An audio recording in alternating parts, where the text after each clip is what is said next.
we have joiner transformation. So as the name itself indicates, this helps us with joining tables to get the related values.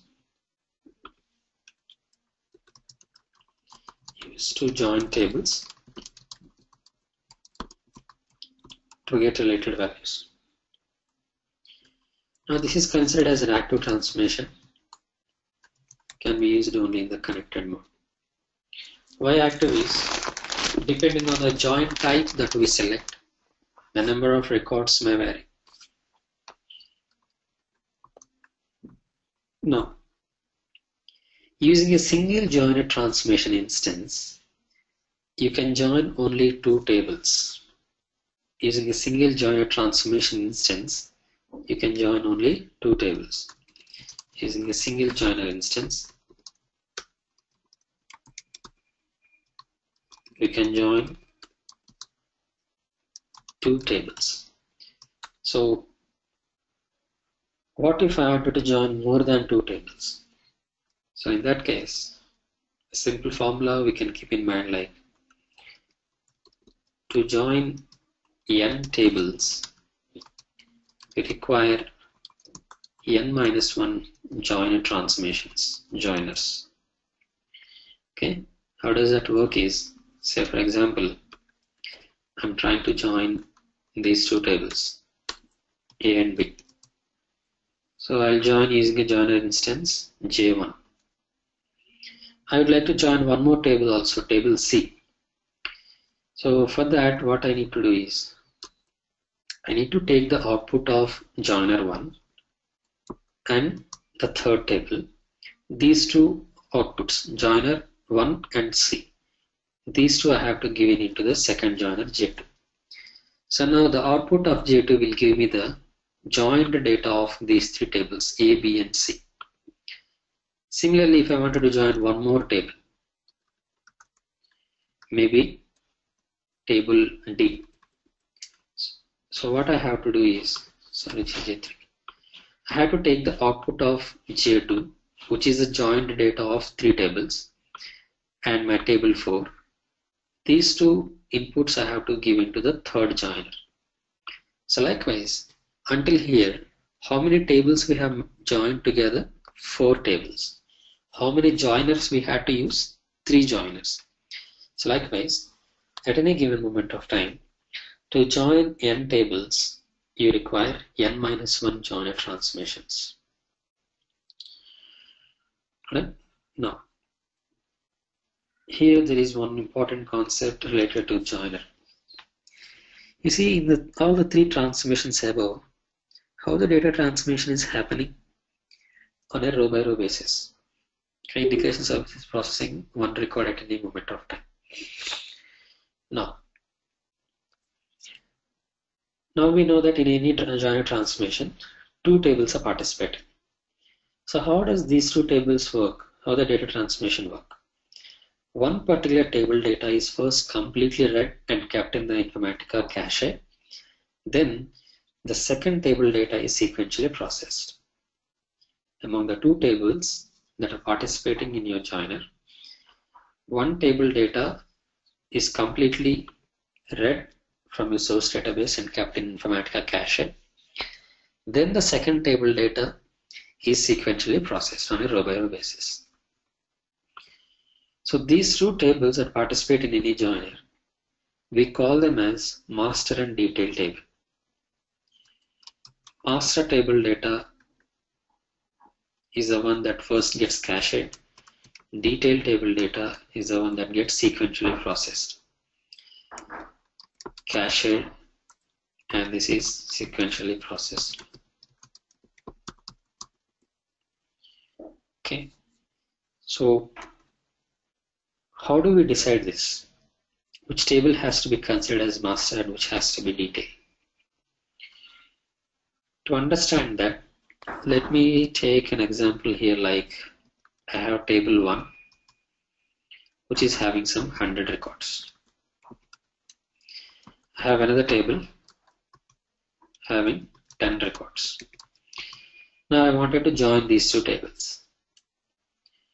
Okay, Let's take case 1. In this case 1, I wanted to consider T1 as master table, T2 as detail table. Another case can be, here in this case T1 is detail and T2 is master. So this analysis we are doing here to understand based on what criteria you can decide which table has to be master and which has to be detail. So first scenario, we're considering T1 as master, and let's see what are the statistics we'll get. So what is the criteria when you select a table as master? First, the entire table data is completely read and kept in the cache. Then the actual data transmission starts. That means the first initial activity of caching has to be completed.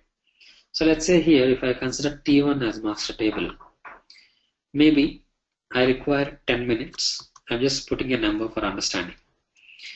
Maybe I require 10 minutes for that initial caching activity. And maybe I require 10 MB of my disk space to store that cache. Okay, so these are the parameters wherein I consider T1 as master table. So that means this first caching activity is done for 10 minutes. That means after 10 minutes only your data transmission is starting from source to target. Now let's come and observe in case 2, wherein I consider T2 as master. Now, with reference to the first table statistics, here I have T2 as master and T2 record count is 10. So as I consider T2 as master, to cache the data of this T2 table, maybe I require only 1 minute. Why? Because I have only 10 records. And the disk space that I require to cache this T2 table data require is only 1 MB. Now in these two scenarios, in which scenario the data transmission will start very soon after you run the mapping? Obviously in the second case. Okay, the initial activity, the caching activity is taking only 1 minute. So right after 1 minute, the data transmission will start, the target start getting loaded. And also, in which case you require the less amount of server disk space to cache the data. Obviously in the second case also. So what do we understand? In these two cases, which case is better to opt for? Obviously the second case. So this means you need to consider the table which is having the less number of records as master table and the other one as detail table. Alright? The table with the limited amount of data has to be considered as your master table, other one as a detail table. If you can observe, this particular criteria is for only the performance tuning perspective, to improve the performance of your mapping. As far as the output is concerned, no matter which table you consider as master and which as a detail, the output won't change. You'll get the same joint data. Only to improvise the performance of your Informatica mappings, it is advised and suggested that you consider the table with the less number of records as master table. Alright, so that's the concept of master and detail, a very important concept when it comes to joint transmission. In the interviews also, they'll ask questions on this particular concept. Alright, now types of join, same as we see in the database, that is normal join. In database level, in SQL level, we have left outer join and right outer join. Now in here, as we denote the two tables that are participating as a detail and master, here they are called as master outer join and detail outer join. And the one full outer join is. So these are the 4 types of join we see that we can implement in your joiner transformation in the Informatica. Alright, so that's about the theoretical part of a joiner. Any questions until here, do let me know regarding the master detail concept, caching concept, etc.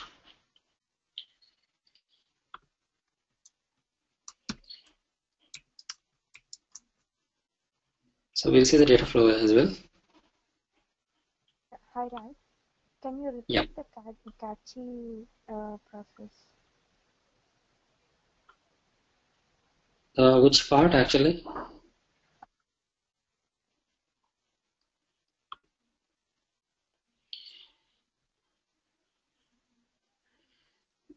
We have to choose. That is the reason we have talked about this. If the system is making the decision, our intervention doesn't need, right? So it is our call, the developer's call, to improvise the performance of your mapping, which table has to be considered as a master table and which has to be detailed table. And as I mentioned, the decision is to purely improvise the performance of your mapping. As far as output is concerned, it will be one and the same.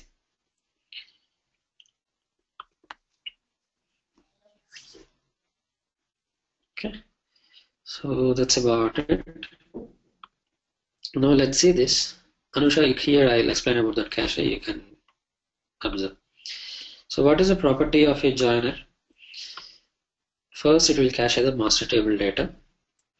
Then the detailed table data is sequentially processed. So here I have an example.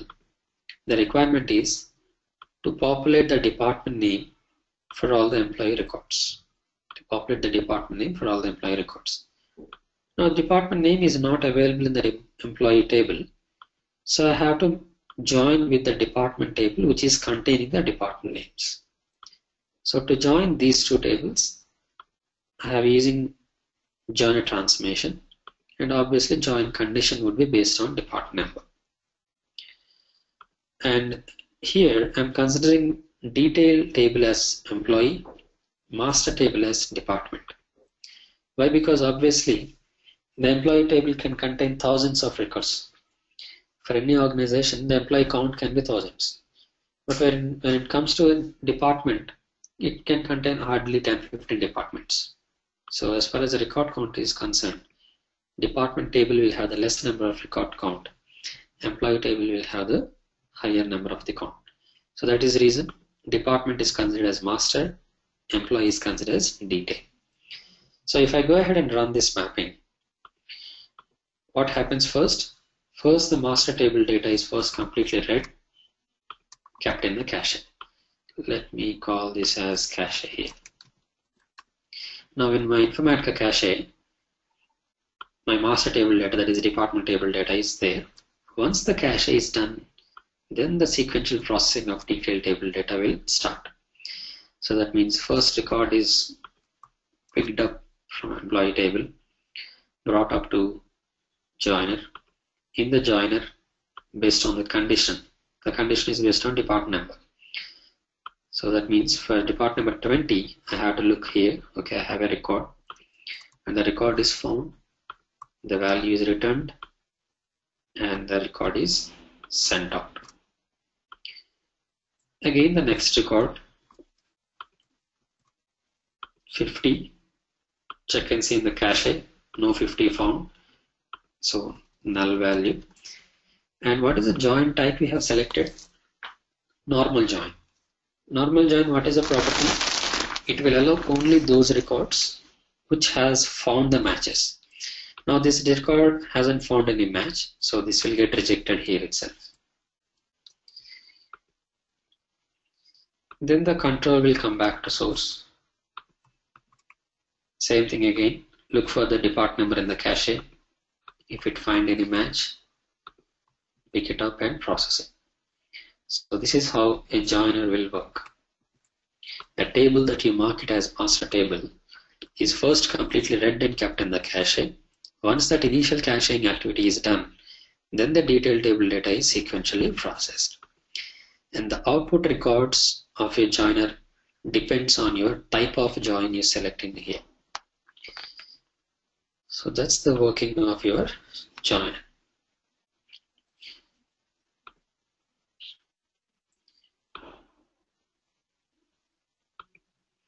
So let's now create a mapping.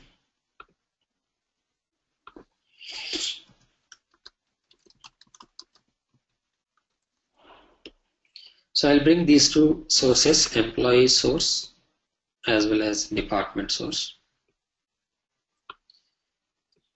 and a target.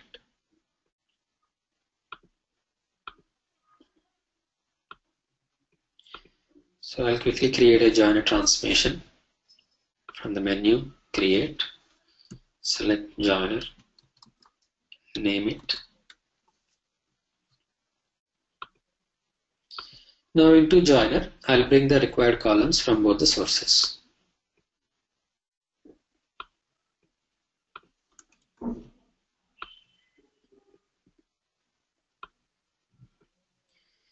Those three from employee, these two from department.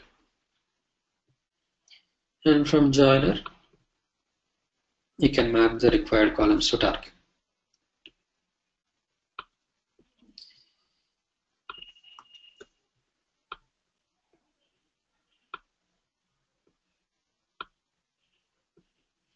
So let's configure joiner now. Double click. First in the ports tab, you see M indicates master, and if checked, that means it is considering as master table. The columns that are not checked are your detail table. Okay, only that ones that are considered master and the other ones are by default detail. So by default, the two tables that you connect to joiner, second table is by default considered as your master. Okay, second table is by default considered as master. But if you want to change that selection, you just have to check the column that belongs to the other table. See, I just clicked on only one column. The entire selection is being changed. Okay, if I select any one column that belongs to employee table, all the columns are being selected. That means basically that table is being selected as master, employee table. Let me change this to department table selected as master. So this is where you can select which table has to be master and which has to be detail. Next, properties tab.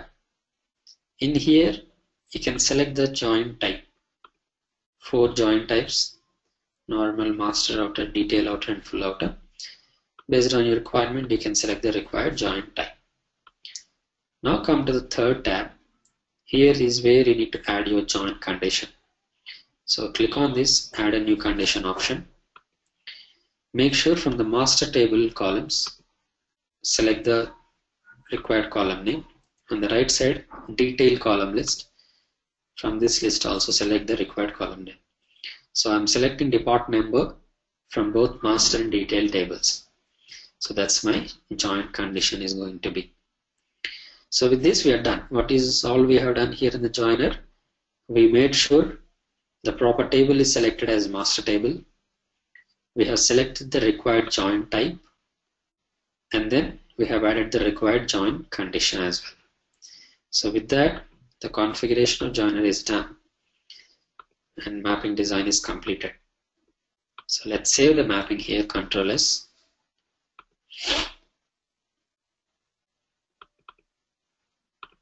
This one.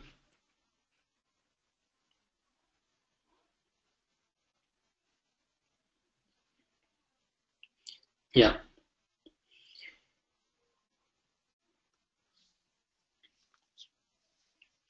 Yeah, what is the query you have in this one? We have to select this. I'm checking this output, input, and map. I just want to see this one. Yeah. Yeah. Here all that you need to do is selection of this master. Which particular set of columns you want to select as master.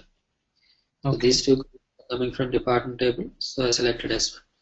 If you want to select employee table as master, just select any one column belong to that set. The entire selection will be changed. Okay. Same thing for this one. So in this ports tab, master and detail selection is what we have to take care. Raj, can we have multiple conditions? Yes, you can have multiple conditions. Just like in any other SQL join statement, you can add as many join conditions as you want. Okay. Okay.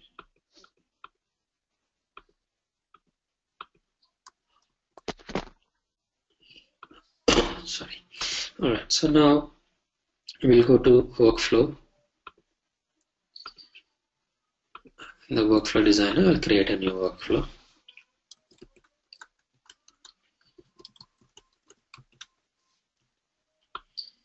Create a session task from the menu.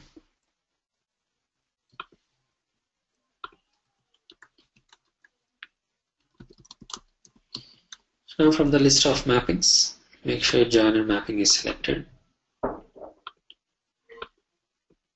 And we'll link these two together.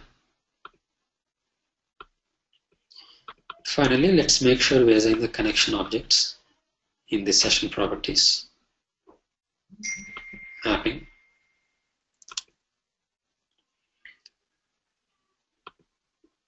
For both the sources, we have to select employee source, department source, and for the target as well, target connection. Save first. It says valid.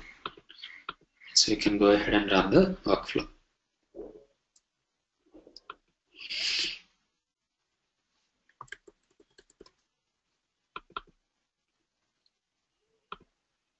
So out of 14 records, seems only 13 records have got the matches. What was the join condition we have given? Normal join. That means only those records which found matches will be coming to the target. So let's see the data output.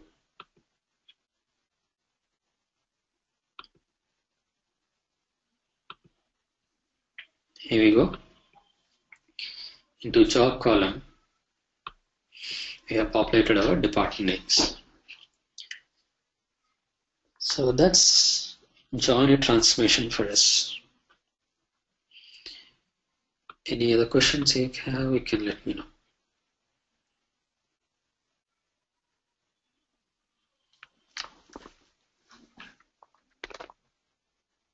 How does multiple condition logic works? Suppose it will not satisfy the first condition. Will it go to the second condition? No, it will. Or the record gets rejected? It gets rejected. It works on the priority base. First, whichever it will give, first it will check for the join.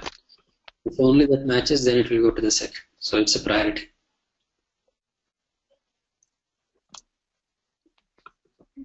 Okay. Yeah. Then, like having a multiple condition, it is of no use then. Obviously, it is of use. It's not like multiple conditions means you are not doing on ad hoc basis. You are not checking like, okay, if it matches this condition, then pick it. Otherwise, you go to second condition. Whenever, even if you are writing the SQL multiple joins, what is the purpose of writing multiple joins? First match up with certain value. Then within that matched data, again look for another match criteria. Again within that matched data, another look for another match criteria. So that's what a nested match criteria always is, even in the SQL level. Okay. It was never like if you have two, three match conditions, it will look only one among them. If it satisfies only one among them, and it will pick. It's never like that. Okay.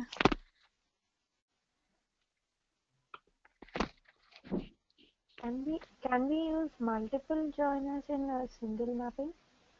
Obviously, you can use multiple joiners. That is what we have talked about here. Like in a single mapping, whenever you wanted to join more than two tables, you have to use multiple joiners. So here in the single mapping, I had to join 4 tables, and I have used 3 joiners. Just that you have to take the output of the joiner and give input to the another joiner and so on.